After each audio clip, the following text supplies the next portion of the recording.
به نام خدا. شیما هستم، از کرمان اومدم.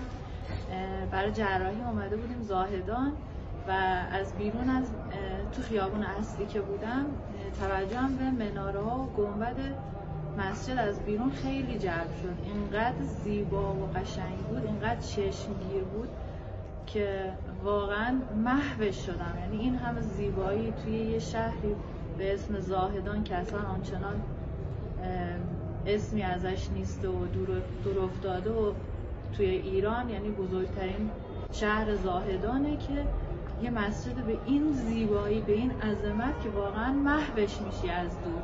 خیلی جلب توجه کرد. برام اومدم نزدیک، دیدم واقعا از نزدیک خیلی قشنگتر از اونی که از دور معلوم میشه.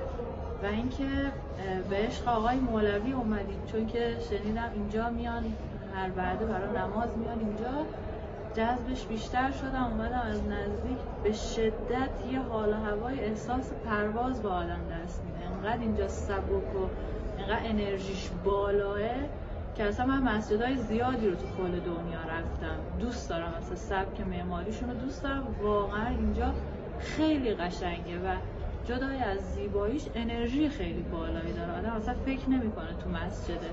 بعد چیزی هم که خیلی برام جالب تر بود برخوردشون بود، برخورد اهل تسنن بود اینجا. حالا ما به عنوان به اسمی که مثلا شیعه هستیم تو مسجدهای خودمون میریم، ولی اینجا با اون که مسجد مال خودشونه، با اون که اصلا به قولی میگن فرقهشون متفاوته با ما، ولی خیلی رفتار خوبی داشتن. خیلی اصلا انگار نه انگار که اینجا غریبه، انگار نه انگار که اینجا زبونشون با ما انگاری یه جورایی لهجه دارن متفاوته، فرهنگشون با ما متفاوته، آیینشون با ما متفاوته، ولی اینجا آمدیم اینقدر با مهربونی، اینقدر با انسانیت برخورد کردن که اصلا فکر نمی کنی یه جای جدید اومدی، انگار اومده باشی تو خونه خودت. اینقدر اینجا آرامش داره، اینقدر اینجا احساس خوب داره، فارغ از جنسیت. قشنگ اصلا مثل جاهای دیگه نیست که این پوششت اینجوره، نمیدونم شکلت متمایز از بقیه است. اصلا این چیزا اینجا معنی نداشت. واقعا خیلی احساس قشنگی بود، خیلی حس دوست داشتنی بود.